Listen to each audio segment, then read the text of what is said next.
ప్రభునందు ప్రియులారా, మనం ఈరోజు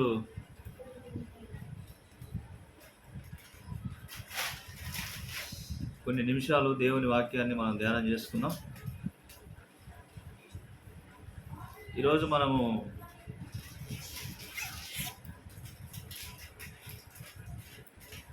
విశ్వాసిలో ఆత్మీయ అభివృద్ధి అనే ఒక అంశం గురించి ఈ ఉదయకాలం ధ్యానం చేసుకున్నాం.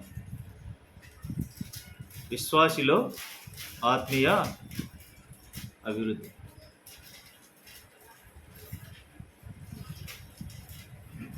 ప్రియ సహోదరులారా, మనము యేసుక్రీస్తు ప్రభువును విశ్వసించిన తర్వాత లేదా ఆయనను మన సొంత రక్షకునిగా అంగీకరించిన తర్వాత మన ఆత్మీయ ప్రయాణం మొదలవుతుంది. ఒక విశ్వాసిగా మనము ఆత్మీయ ప్రయాణాన్ని మొదలు పెడతాం. మనం రక్షించబడుట ముగింపు కాదు, అది ఆరంభం. ఒక వ్యక్తి రక్షించబడినాడు అంటే అక్కడి నుంచి అతని యొక్క ఆత్మీయ జీవితం అనేది ఒక కొత్త ప్రారంభంగా ఆరంభించబడుతుంది. మన ఉదాహరణకు ఒక శిశువు మరి పుట్టిన తర్వాత అతడు ప్రతిదినము కూడా ఎదుగుతూ ఉంటాడు. అలాగే ఒక క్రైస్తవుడు కూడా రక్షించబడిన తర్వాత లేదా యేసుక్రీస్తు ప్రభువును తన సొంత రక్షకునిగా అంగీకరించిన తర్వాత అతను కూడా ఆ శిశువు ఎలాగ ఎదుగుతాడో ఒక విశ్వాసి లేదా ఒక క్రైస్తవుడు ఆత్మీయంగా ఎదుగుతూ వెళతాడు, ఎదగాలి కూడా. మనకు ఈ ఈ మాటలకు సంబంధించి బైబిల్లో లేదా పరిశుద్ధ గ్రంథంలో మరి ఈ యొక్క ఆత్మీయ అభివృద్ధికి సంబంధించిన అవసరమైనటువంటి మాటలను మరి లేఖనాలలో మరి అనేక మంది భక్తులు మనకు మరి పరిశుద్ధ గ్రంథంలో రచించినట్లుగా మనం చూస్తాం. ఒక 7 విషయాలు మరి విశ్వాసులు ఆత్మీయ అభివృద్ధికి కావలసినటువంటి అంశాలు, ఒక 7 విషయాలను మనం ఈరోజు మరి వాక్యపు వెలుగులో మనము జ్ఞాపకం చేసుకుందాం ప్రియులారా. మొదటిగా మనము రక్షణలో మొదటి అడుగు అంటే యేసుక్రీస్తు ప్రభువుని మనము మన సొంత రక్షకునిగా అంగీకరించటం గురించి పరిశుద్ధ బైబిల్ గ్రంథం ఏం తెలియజేస్తూ ఉందంటే, యోహాను సువార్త 3వ అధ్యాయంలో 3వ వచనాన్ని ఒకసారి మనం పరిశీలన చేద్దాం. 3వ అధ్యాయం యోహాను సువార్త 3వ అధ్యాయము 3వ వచనం. ఇక్కడ మనకు ఈ లేఖన భాగాలు మనకు బాగా సుపరిచితమే. నికోదేము అనే ఒక అధికారి, యూదుల అధికారి లేదా ఒక పరిసయ్యుడు ఇక్కడ మనకు కనబడతా ఉన్నాడు. మరి అతడు యేసుక్రీస్తు ప్రభు యొద్దకు ఒకరోజు రాత్రి యందు అతడు యేసు ప్రభు యొద్దకు వచ్చినట్టుగా మనం చూస్తాం. యేసుక్రీస్తు ప్రభువుని బోధకునిగా అతడు మరి గుర్తించి ఆయన దగ్గర మరి కొన్ని విషయాలను తెలుసుకోవడానికి అతను యేసుక్రీస్తు ప్రభు దగ్గరికి వచ్చినట్టుగా మనం గమనిస్తాం ప్రియులారా. అప్పుడు యేసుక్రీస్తు ప్రభువుని నికోదేము అనే వ్యక్తి కలిసినప్పుడు యేసుక్రీస్తు ప్రభు నికోదేముతో ఒక మాట చెప్తా ఉన్నాడు. ఏంటి ఆ మాట అంటే 3వ వచనం చూడండి, 3వ అధ్యాయం 3వ వచనం. అందుకు యేసు అతనితో, ఒకడు క్రొత్తగా జన్మించితేనే గాని అతడు దేవుని రాజ్యమును చూడలేడని నీతో నిశ్చయముగా చెప్పుచున్నాను. ఏంటంట రక్షణలో మొదటి అడుగు ఏంది? ఒక విశ్వాసిగా మొదటి అడుగు ఏంటంటే నూతన జన్మ, క్రొత్త జన్మ జన్మించాలి అని తెలియజేస్తూ ఉన్నాడు. కాబట్టి రక్షణలో మొట్టమొదటి అడుగు ఏంటంటే నూతన జన్మ, క్రొత్తగా జన్మించాలి. ఒక విశ్వాసి క్రొత్తగా జన్మించాలి. కొత్తగా జన్మించడం అంటే ఏంటంటే ఇది ఇంకొక మతంలోనికి వేరొక మతంలోనికి వెళ్ళడం కాదు. ఈ రక్షణ ఎలాంటిదంటే ఇది హృదయానికి సంబంధించినది. ఎలాంటిది? హృదయం మార్చుకోవడం, మారు మనసు పొందడం అంటే ఏంటి?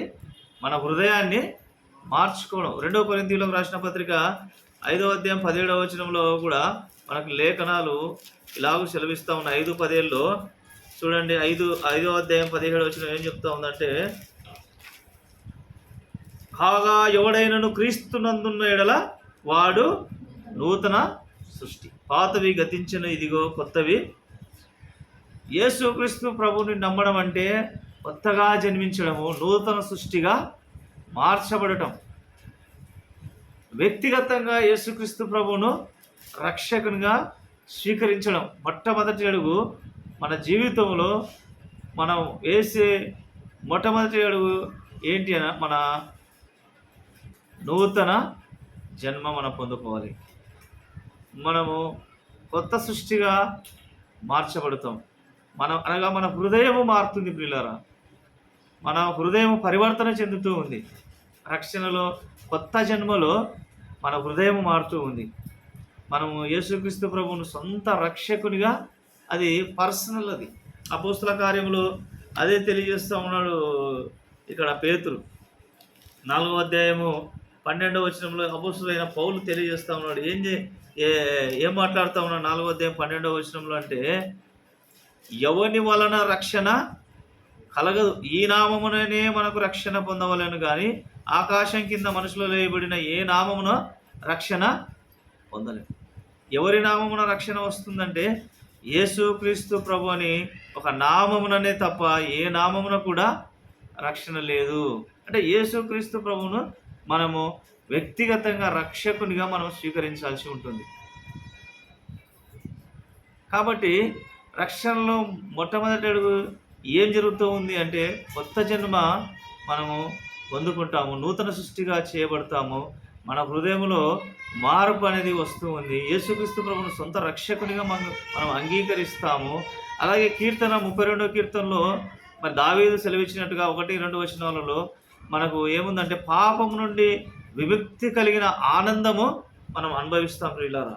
రక్షణ అంటే ఏంటి అంటే, నూతన జన్మను పొందుకోవడం ఏంటంటే, మనము పాపం నుంచి విముక్తి పొందినామనే ఒక సంతోషము మన జీవితాల్లో మనము కలిగి ఉంటాం. ఎలాగంటే, తన అతిక్రమములకు పరిహారము నొందినవాడు, తన పాపమునకు ప్రాయచిత్తము నొందినవాడు ధన్యుడు అని ఇక్కడ దావీదు రాస్తూ ఉన్నాడు కదా. మన అతిక్రమాలకు ఏం జరుగుతుంది? పరిహారము దొరుకుతూ ఉంది యేసు ప్రభు దగ్గర. మన పాపమునకు ప్రాయచిత్తము యేసు ప్రభు దగ్గర దొరుకుతుంది. కాబట్టి మన అతిక్రమములకు పరిహారము, మన పాపమునకు ప్రాయచిత్తము మనకు ప్రభు అయిన యేసుక్రీస్తు ద్వారా దొరుకుతుంది. అలాగా పొందిన ఆ అతిక్రమానికి పరిహారం పొందినవాడు, పాపానికి ప్రాయచిత్తము పొందినవాడే ఎవరంట? ధన్యుడు, ఆశీర్వాదము పొందినవాడని వాక్యము తెలుస్తుంది. కాబట్టి ఇలాగ మనం రక్షించబడిన తర్వాత, ఇలాంటి పాపములో నుంచి, మనం శాపములో నుంచి, నరకములో నుంచి తప్పించబడిన ఆనందములో మనము ఎదుగుతూ ఉన్నప్పుడు, యేసుక్రీస్తు ప్రభువును మన సొంత రక్షకునిగా అంగీకరించినప్పుడు, మనము నూతన సృష్టిగా చేయబడినప్పుడు, మనము మన ఆత్మీయ జీవితాన్ని ప్రారంభించిన వారంగా ఉంటాము. మన ఆత్మీయ జీవితం ప్రారంభం అవుతూ ఉన్నప్పుడు మనకు అనేకమైనటువంటి శోధనలు, అనేకమైనటువంటి పరీక్షలు మనల్ని ఎదుర్కొనేవిగా, మనల్ని ఎదురిచ్చేవిగా, మనకి ఎదురొచ్చేవిగా ఉంటాయి. కానీ ఇందులో మనము బలపడాలి. వాటన్నిటిని తట్టుకొని మనము ఎదుగుతూ మనం ముందుకు కొనసాగవలసిన వారు. ఒక శిశువు జన్మించినప్పుడు ఊరికనే పెద్దవాడైపోతాడా? పాలు, ప్రతిరోజు పాలు, ఆకలైనప్పుడల్లా పాలు తాపించాలి. అనారోగ్యం వచ్చినప్పుడు ఏం చేయాలి? మందులు, డాక్టర్లకు చూపిస్తారు, తగు జాగ్రత్తలు, అన్ని రకాలుగా ఆ శిశువు ఎదగటానికి అవసరమైన వాటన్నిటిని కూడా తల్లిదండ్రులు సమకూరుస్తారు, ఏర్పాటు చేస్తారు. అలాగే మనము కూడా రక్షణలో మనం మొదటి అడుగు వేసినప్పుడు, మనము ఒక శిశువుగా మనం జన్మించినప్పుడు, లేదా ఒక నూతన సృష్టిగా గావించబడినప్పుడు మనం బలం పొందాలి. మన ఆత్మీయ జీవితంలో మనం ఎదగాలి అంటే చూడండి, మొట్టమొదటిగా మనకు అవసరమైనది ఏంటంటే, పేతురు రాసిన మొదటి పత్రికలో 2వ అధ్యాయము 2వ వచనంలో ఏముంది? ఒక శిశువుకు ఎలాగా ఏమి అవసరమవుతుందో అలాగే ఒక రక్షించబడినటువంటి ఒక వ్యక్తికి, అప్పుడే నూతనంగా జన్మించినటువంటి ఒక విశ్వాసికి, ఎదుగుతూ ఉన్నటువంటి విశ్వాసికి ఏం అవసరం అంటే మొదటి పేతురు పత్రికలో మొదటి అధ్యాయము మొదటి పేతురు పత్రిక 2వ అధ్యాయంలో చూడండి 2వ వచనం.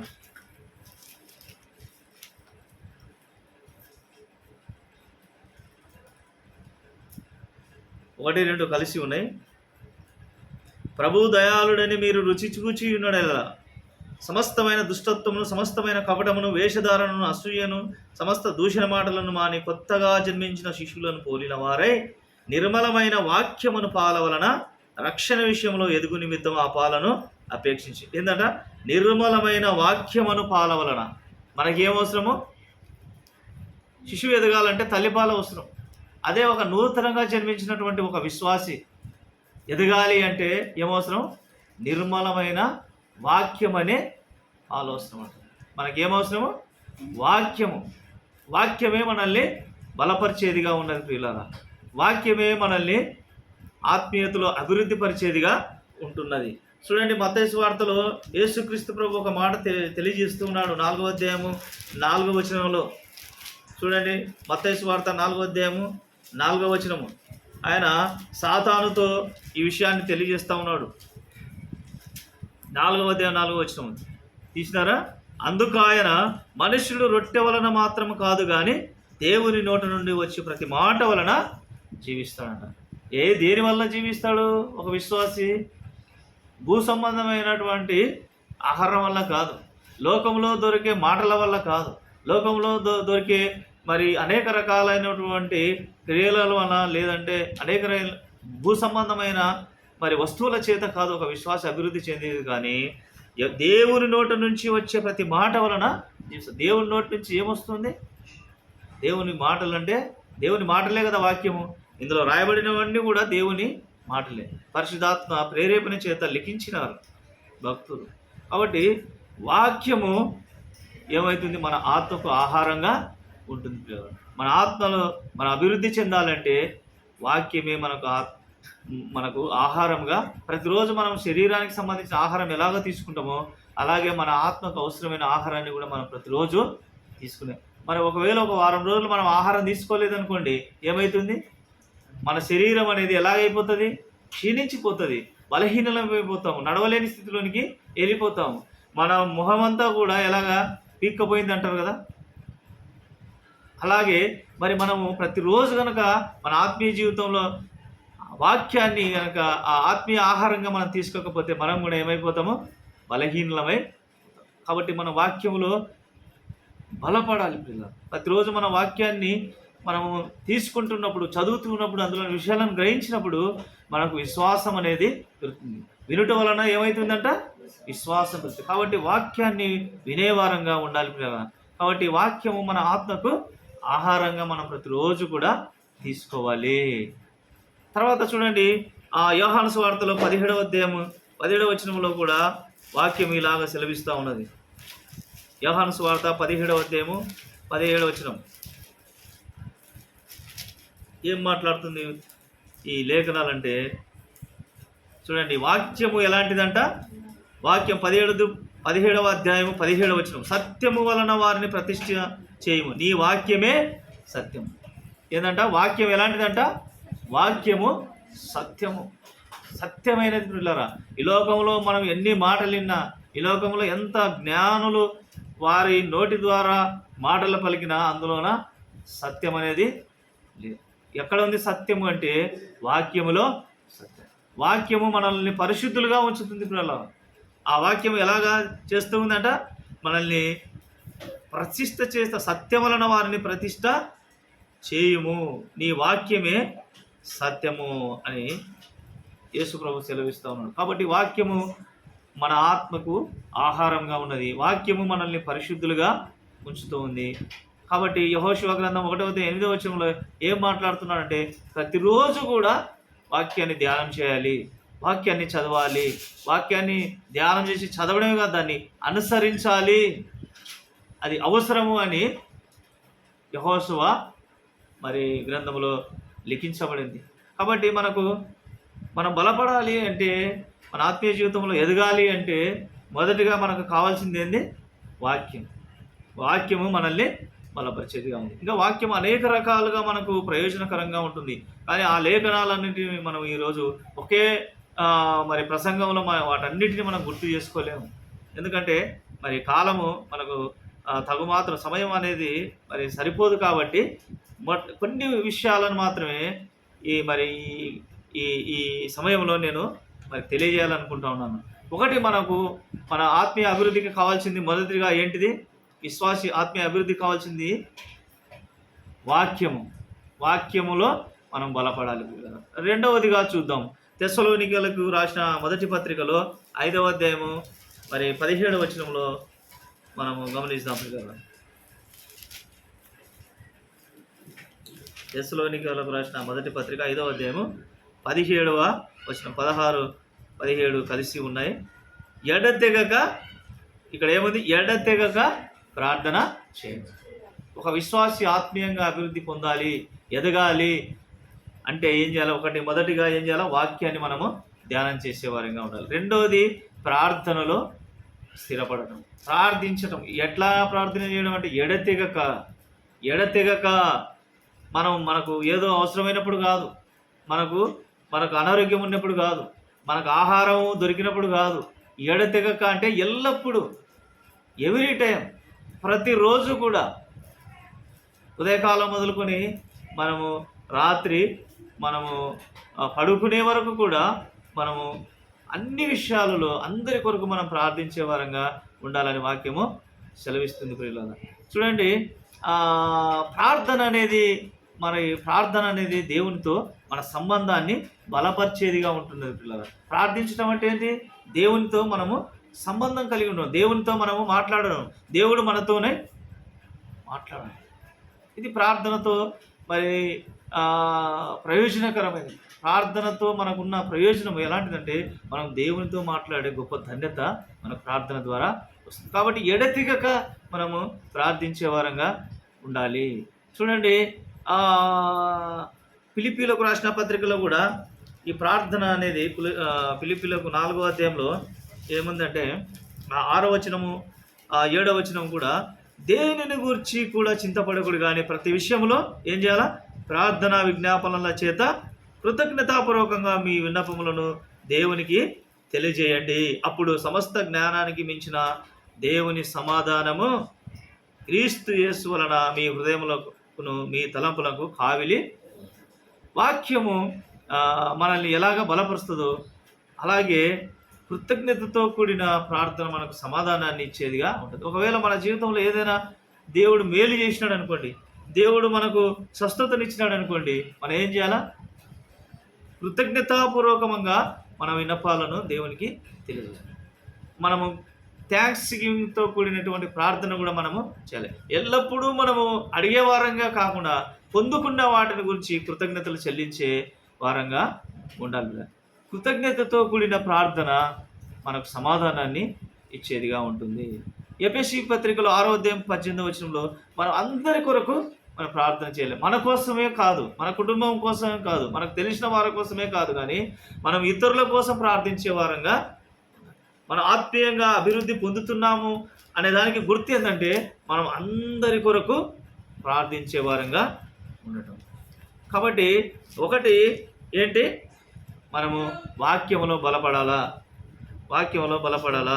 రెండవదిగా ప్రార్థనలో బలపడాలా, ప్రార్థన చేసే వారంగా ఉండాలి. వాక్యము మనం చదివే వారంగా ఉండాలి. కాబట్టి మనం ఆత్మీయంగా అభివృద్ధి చెందాలి, మనం ఆత్మీయంగా బలపడాలి అంటే ఒకటి, వాక్యములో మనం ఎల్లప్పుడూ మరి బలపడుతూ ఉండాలి, ధ్యానిస్తూ ఉండాలి. వాక్యాన్ని ధ్యానించడమే కాదు, దాన్ని అనుసరిస్తూ ఉండాలి, వాక్యానుసారంగా జీవిస్తూ ఉండాలి. రెండవదిగా ప్రార్థనలో మనం ఎడతెగక ప్రార్థించే వారంగా, ప్రార్థనలో మనము సమయాన్ని గడుపుతూ ఉండాలి. మూడవదిగా చూద్దాం ప్రియులారా, మనము ఎఫెసీ పత్రికలో 5వ అధ్యాయము 13వ వచనంలో మనం చూసినప్పుడు, ఎఫెసీ పత్రిక 5వ అధ్యాయము 13వ వచనము,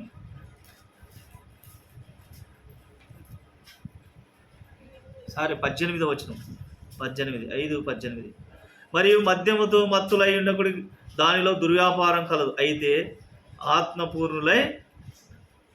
ఎట్లా ఉండాలంటే మనం మనం ఆత్మీయంగా ఎదుగుదల మనలో ఉండాలంటే ఒకటి వాక్యము చదవాలి, దాన్ని అనుసరించాలి. రెండవదిగా ప్రార్థన చేయాలి. కృతజ్ఞతాపూర్వకమైన ప్రార్థన విజ్ఞాపనలు కూడా దేవుని సన్నిధిలో మనము మరి చెల్లించే వారంగా ఉండాలి. మూడవదిగా పరిశుద్ధాత్మ చేత నింపబడే వారంగా ఉండాలి.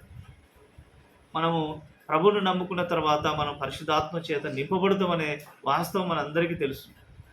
ప్రభువును నమ్మిన తర్వాత మనమందరం కూడా పరిశుద్ధాత్మ చేత నింపబడతాం ప్రియులారా. పరిశుద్ధాత్మ అనే వరాన్ని దేవుడు మనకు అనుగ్రహిస్తూ ఉన్నాడు. కాబట్టి పరిశుద్ధాత్మ దేవుడు మనకు ఎలాగ సహాయం చేస్తాడు అంటే, మన పరిశుద్ధాత్మ పైన మనం ఎందుకు ఆధారపడాలి అంటే, చూడండి రోమీలకు రాసిన పత్రిక 8వ అధ్యాయము 26వ వచనంలో మనకు అపోస్తలుడైన పౌలు ఇలాగా రాస్తా ఉన్నాడు. 8:26 అటువలే ఆత్మయు మన దౌర్బల్యమును చూసి, అంటే మన బలహీనతలను చూసి సహాయం చేయుచున్నాడు. ఏలైనగా మనము యుక్తముగా ఎలాగో ప్రార్థన చేయవలనో మనకు తెలియదు, కానీ ఉచ్చరింప శక్యం కాని మూలుగులతో ఆ ఆత్మ తానే మన పక్షమున విజ్ఞాపన చేసి. చూడండి ఎలాగా మనం ప్రార్థించడానికి మనకు ఎలాగ చేయాలో మనకు తెలియదంట. మనం యుక్తముగా ఎలాగ చేయాలో ప్రార్థించట తెలియదు. మనం బలహీనులము అని చూసి పరిశుద్ధాత్మ దేవుడు మనకు సహాయము చేస్తూ ఉన్నాడు. కాబట్టి పరిశుద్ధాత్మ శక్తి మన బలహీనతలో సహాయపడుతూ ఉంది. కాబట్టి పరిశుద్ధాత్మ మీద ఆధారపడటం మనం నేర్చుకోవాలి.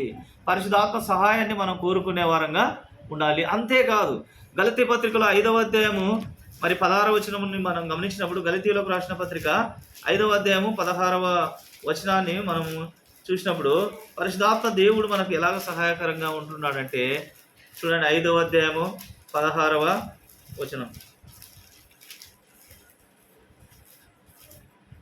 నేను చెప్పుకున్నదేమనగా ఆత్మానుసారంగా నడుచుకున్నాడు, అప్పుడు మీరు శరీరేచ్ఛను నెరవేర్చరు. శరీరేచ్ఛలు అంటే ఈ లోకంలో నుండి మనల్ని పరిశుద్ధాత్మ దేవుడు వేరు చేస్తాడు. భూ సంబంధమైన కోరికల నుంచి మనల్ని దేవుడు వేరు చేస్తాడు. పాపము లోకము నుండి వేరుపరుస్తాం. కాబట్టి మనం పరిశుద్ధాత్మ చేత నింపబడటం అనేది ఎంతో ప్రాముఖ్యమైనది ప్రియులారా. అంత మాత్రమే కాదు, పరిశుద్ధాత్మ నింపబడుట చేత మనం గలతీ పత్రిక 5వ అధ్యాయం 22, 23వ వచనంలో చూసినప్పుడు ఏముంది అక్కడ? ఆత్మ ఫలములు మనకు కనబడుతూ ఉన్నాయి. ఆత్మ ఫలం కనబడుతుంది. అందులో 9 విషయాలు అందులో ఉన్నాయి ప్రియులారా. మనము ఫలములు ఫలించే వారంగా ఉంటాం. ఆత్మ ఫలంలో మనము ఆత్మఫలం ఫలించే వారంగా ఉంటాం ప్రియులారా. పరిశుద్ధాత్మ చేత నింపబడుట చేత ఒకటి వాక్యాన్ని మనం చదవాలి, రెండవది ప్రార్థించాలి, మూడవది పరిశుద్ధాత్మ చేత నింపబడాలి, నాలుగవది హెబ్రీయులకు రాసిన పత్రికలో చూడండి 10వ అధ్యాయము 24వ వచనం 10:24 మనం ఆత్మీయంగా అభివృద్ధి చెందాలి. మన ఆత్మీయ జీవితంలో మనము ఎదగాలి అంటే మనకు కావలసినటువంటి మనకు ప్రయోజనకరమైనటువంటి విషయాలు. 10వ అధ్యాయము 24వ వచనం ఏం రాయబడింది? కొందరు మానుకొనుచున్నట్టుగా సమాజంగా కూడుట మానక ఒకరినొకడు హెచ్చరించుచు ఆ దినము సమీపించుట మీరు చూచిన కొలది మరీ ఎక్కువగా అలాగ చేయొచ్చు. ప్రేమ చూపుటకును సత్కార్యములు చేయుటకును ఒకరినొకడు ఉరికొల్పవలనని ఆలోచించము. చూడండి, సహవాసం అనేది మనము ఎదగడానికి ఎంతో ప్రయోజనకరంగా ఉంటుందని హెబ్రీయులకు రాసిన పత్రికలో అపోస్తలుడైన పౌలు మనకు తెలియదు. ఆ సంఘము అనేది మన ఆత్మీయ కుటుంబం ప్రియులారా. మన కుటుంబం కలిగి ఉంటాము, మన బంధువులు మన స్నేహితులు కలిగి ఉంటాము, కానీ సంఘం అనేది మన ఆత్మీయ కుటుంబం అనే విషయాన్ని మనము మర్చిపోకూడదు పిల్లరా. కాబట్టి మనము సంఘముగా కూడుకొనుటను ఏమో మానుకోకూడదు అని వాక్యము సెలవిస్తూ ఉంది. కాబట్టి కొందరు మానుకొనుచున్నట్టుగా సమాజంగా కూడుట మానక, కొందరు మానుకుంటూ ఉన్నారంట, కొందరు మానుకుంటున్నారు. కానీ మన సమాజంగా ప్రతి ఆదివారం సమాజంగా మన వారపు కూడికలలో సమాజంగా కూడుకుంటా అది మనకు ఆశీర్వాదం, మన అభివృద్ధికి కారణభూతం అవుతుంది అని వాక్యము సెలవిస్తూ ఉంది. కాబట్టి సంఘము మన ఆత్మీయ కుటుంబం అనే విషయాన్ని మనము జ్ఞాపకం చేసుకోవాలి. అపోస్తుల కార్యాలలో 2వ అధ్యాయం 42వ వచనంలో ఏం తెలియజేస్తూ ఉంది? అక్కడ వాళ్ళు అపోస్తులు వీరు అపోస్తుల బోధ యందు, సహవాసమందు, రొట్టె విరుచుటందు, ప్రార్థన చేయటందు ఎలా ఉన్నారంటే వారు ఎడతెగక ఉన్నారు. కాబట్టి సంఘములో మనము సంఘ ఆ సహోదరులతో సంఘముతో మనం ఎడతెగని బంధాన్ని కలిగి ఉండాలి కదా. ఎల్లప్పుడూ మనము మన సంఘ సహవాసాలలో మనము పాల్గొంటూ ఉండాలి. మన ఆత్మీయ అభివృద్ధికి ఇది కూడా ఒక మూల కారణం. కాబట్టి ఇంకొక విషయాన్ని మనం ఒకరినొకరు బలపరుచుకోవడానికి మరి సహాయకరంగా 1 తెస్సలోనికీయులకు రాసిన పత్రిక 5వ అధ్యాయము మరి 11వ వచనం ఇలాగ సెలవిస్తుంది. కాబట్టి మీరు ఇప్పుడు చేయుచున్నట్టుగానే ఒకరినొకరు ఆదరించి ఒకరినొకరు క్షేమాభివృద్ధి కలగచ్చు. మన సహవాసంగా కూడుకొనటం వలన మనకి ఇక్కడ గొప్ప ప్రయోజనం ఉంది ప్రియులారా. ఒకరినొకరు ఆదరించుకొనండి, ఒకరినొకరు క్షేమాభివృద్ధి కలుగుతుందంట. ఒక సహోదరులు మనం అందరం సహవాసంగా కలిసినప్పుడు మన మధ్యలో ఏముంటుంది? పరిశుద్ధాత్మ కార్యం అక్కడ జరుగుతూ ఉంది. కాబట్టి అక్కడ ఆదరణ దొరుకుతూ ఉంది, క్షమాభివృద్ధి దొరుకుతూ ఉంది. కాబట్టి మనము సంఘముగా కూడుట మానకూడదు అని వాక్యము సెలవిస్తూ ఉంది. ఇంకొక విషయాన్ని మనం జ్ఞాపకం చేసుకుందాం. మన ఆత్మీయ జీవితంలో అభివృద్ధి చెందడానికి కావాల్సిన విషయం 5వదిగా చూడండి, మత్తయి సువార్తలో 5వ అధ్యాయం 16వ వచనాన్ని ఒకసారి గమనిద్దాం. మత్తయి సువార్త 5:16. మనుషులు మీ సత్క్రియలను చూసి పరలోకమందున్న మీ తండ్రిని మహిమపరిచినట్లు వారి ఎదుట మీ వెలుగు ప్రకాశింప. ఇది సాక్ష్యము.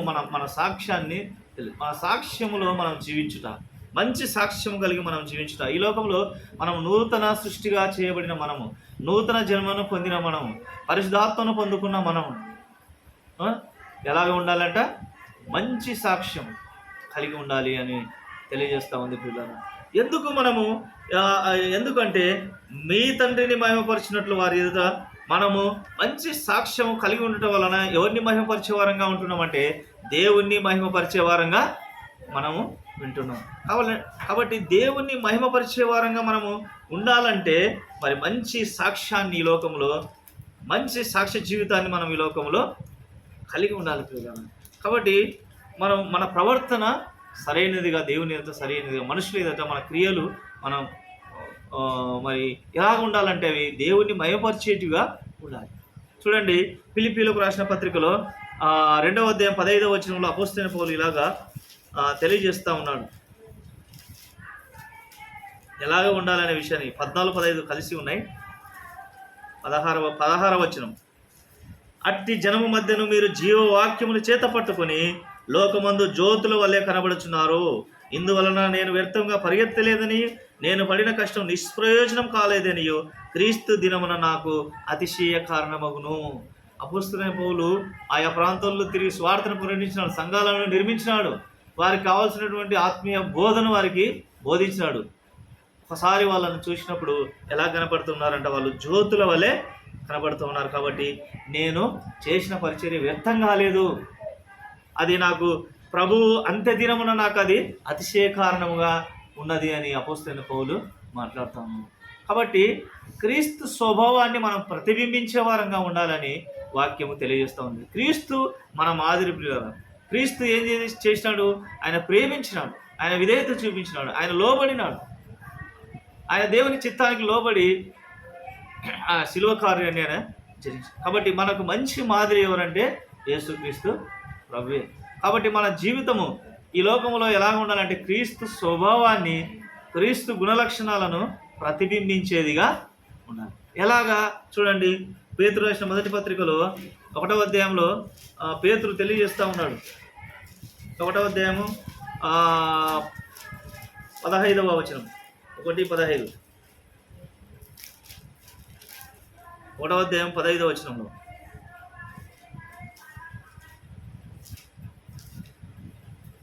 మొదటి పేతురు పత్రిక 1వ అధ్యాయం 15వ వచనంలో 14 కలిసి ఉన్నాయి. 14 నుంచి, నేను పరిశుద్ధుడై ఉన్నాను కనుక మీరును పరిశుద్ధులై ఉండుడని వ్రాయబడింది. కాగా మీరు విధేయులకు పిల్లలై మీ పూర్వపు అజ్ఞాన దశలో మీకుండిన ఆశలను అనుసరించి ప్రవర్తింపక మిమ్మల్ని పిలిచిన వాడు పరిశుద్ధుడై ఉన్న ప్రకారం మీరును సమస్త ప్రవర్తన యందు పరిశుద్ధులై ఉండుడి. చూడండి, మాటలో, పవిత్రతలో, ప్రవర్తనలో ఎలాగ ఉండాలంట? పరిశుద్ధత కలిగి ఉండాలి.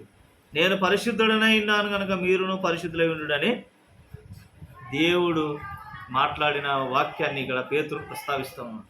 కాబట్టి మన దేవుడు, మనం నమ్మిన దేవుడు ఎలాంటి వాడంటే ఆయన పరిశుద్ధుడు. కాబట్టి మనం పరిశుద్ధమైన జీవితం, అది మన మాటలో కావచ్చు, మన ప్రవర్తనలో కావచ్చు, మనం పవిత్రత కలిగి ఉండాలనేది దేవుని. మునుపు ఎలాంటిగా ఉన్న అజ్ఞాన దశలో మీకున్న ఆశ్రమం అనుసరించి మీరు నడుచుకుంటుంది, కానీ ఇప్పుడు మీరు ఒక శ్రేష్టమైనటువంటి స్థానానికి వచ్చినారు, ఒక శ్రేష్టమైన పిలుపునకు మీరు లోబడి మీరు వచ్చినారు. కాబట్టి మిమ్మల్ని పిలిచిన వాడు ఎలాంటి వాడు? నమ్మదగిన వాడు, ఆయన పరిశుద్ధుడు.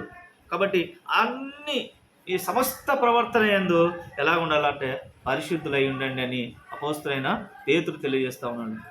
కాబట్టి సాక్ష్యంతో జీవించటనగా క్రీస్తు స్వభావాన్ని, క్రీస్తు జీవితాన్ని మనం ప్రతిబింబించే వారంగా ఉండాలి.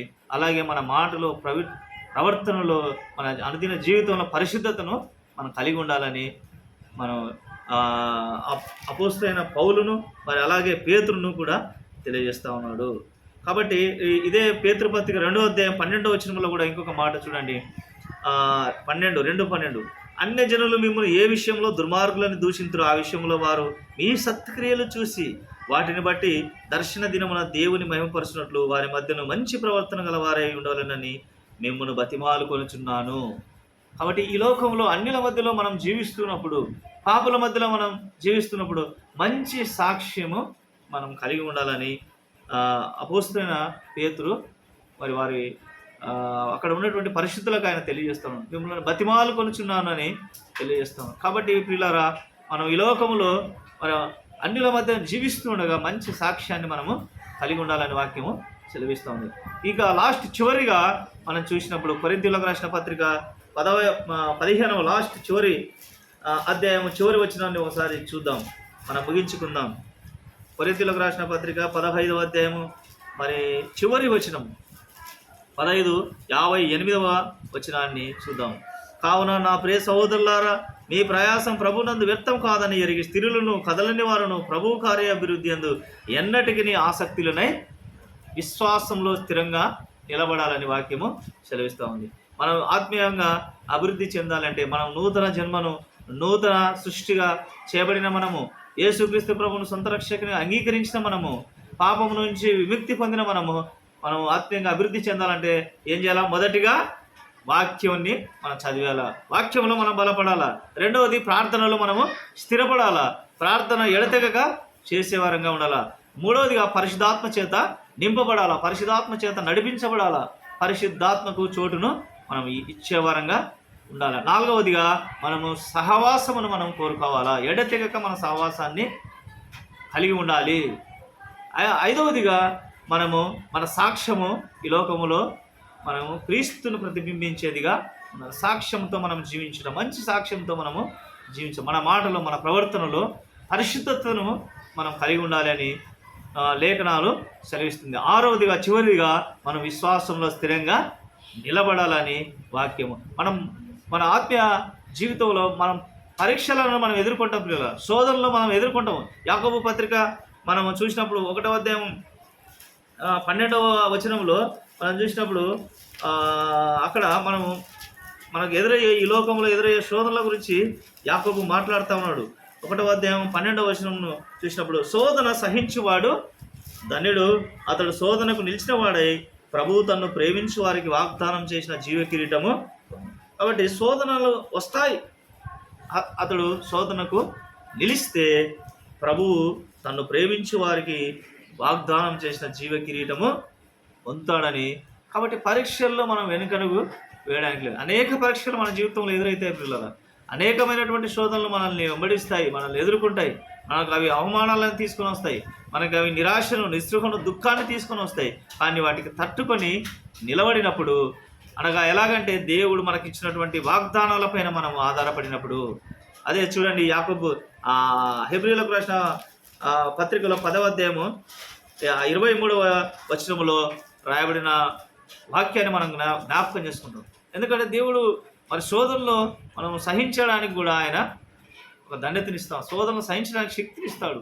కానీ ఆ శోధనలు సహిస్తే మనకు ధన్యత ఉందని వాక్యం చెల్లిస్తుంది. దేవుని వాగ్దానాలు నమ్మదగినవని హెబ్రీ పత్రిక 10వ అధ్యాయం 23వ వచనంలో చూడండి, వాగ్దానం చేసిన వాడు నమ్మదగిన వాడు కనుక మన నిరీక్షణ విషయమై మనము మెప్పుకొనినది నిశ్చలముగా పట్టుకున్నాము. కాబట్టి మన శోధనలో మన నిరీక్షణ కలిగి ఉండాలి.